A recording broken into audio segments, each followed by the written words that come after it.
There are no merits that he has not accumulated or sufferings that he has not undergone. He has gathered into himself all the qualities of the Buddhas. For these many and numberless reasons, the Buddha alone is the foremost of all beings. Question. But all the Buddhas of the 3 times and the 10 directions have the same qualities. Why do you say that the Buddha alone is foremost? Answer. I said that, among beings other than the Buddha alone is supreme. The Buddhas have equal and identical qualities. 5. Etymology of Sarvajñata. In the expression sarva-jna-ta, sarva in the language of the scene means all, jna in the language of the scene means to know, and ta in the language of the scene means the fact of. As I have said above, sarva designates all dharmas with form, etc.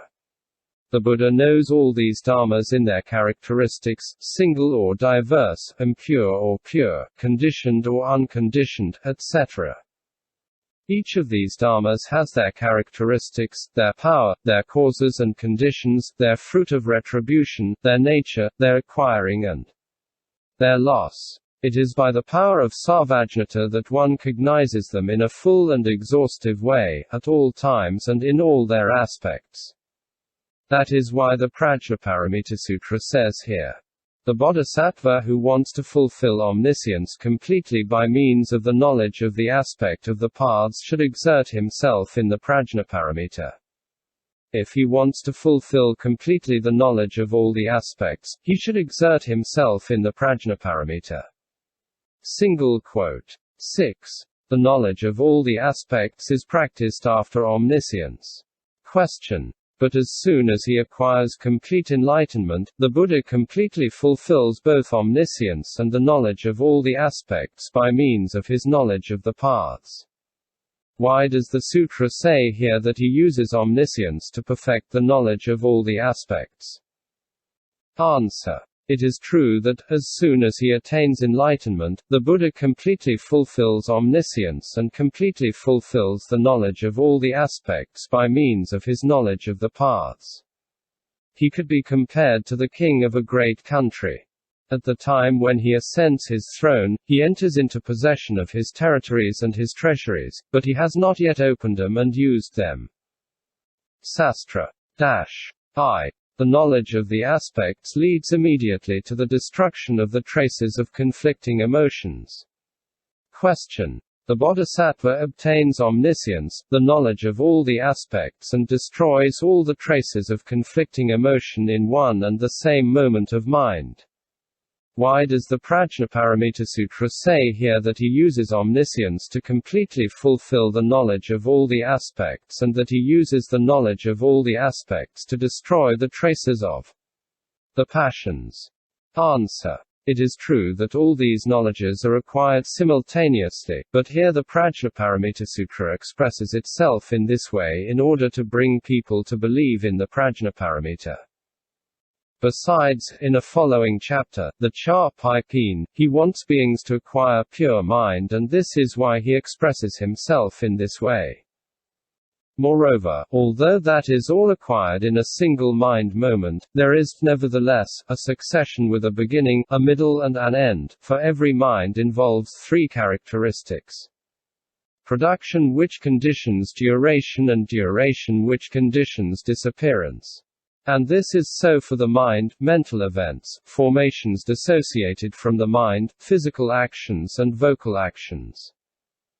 By means of the knowledge of the paths, the bodhisattva completely fulfills omniscience. By means of omniscience, he completely fulfills the knowledge of all the aspects. By means of the knowledge of all the aspects, he destroys the traces of the passions.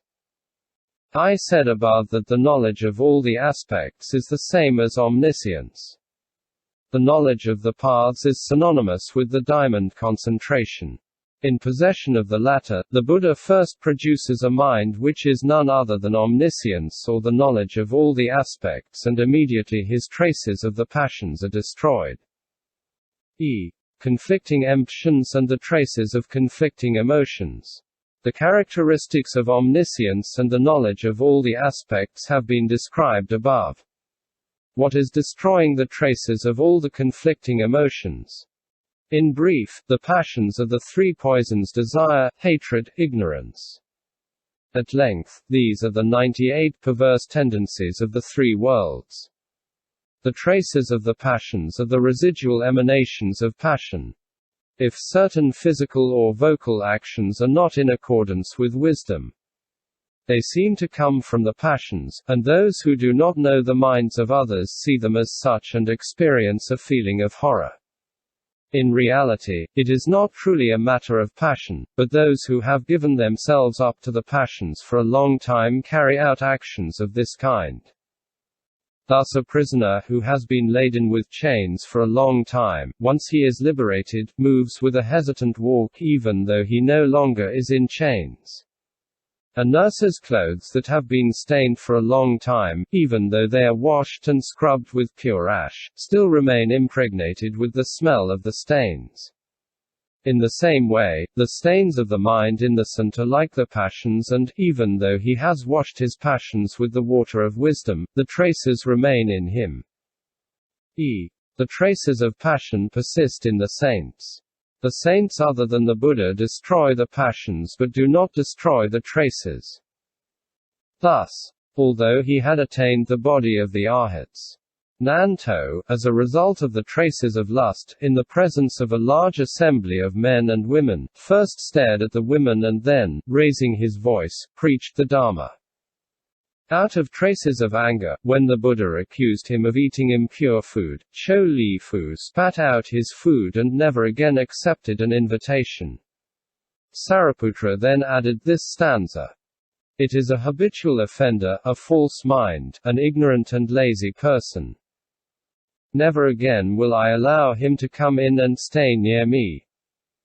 Out of traces of hatred, after the Buddha's nirvana when the Dharma was being compiled, Mo Ho Kia Cho ordered Ananda to confess 6 duskirtimus deeds, then, taking him by the hand, he expelled him from the assembly, saying, "We cannot compile the Dharma with you, unclean man, whose impurities have not been destroyed."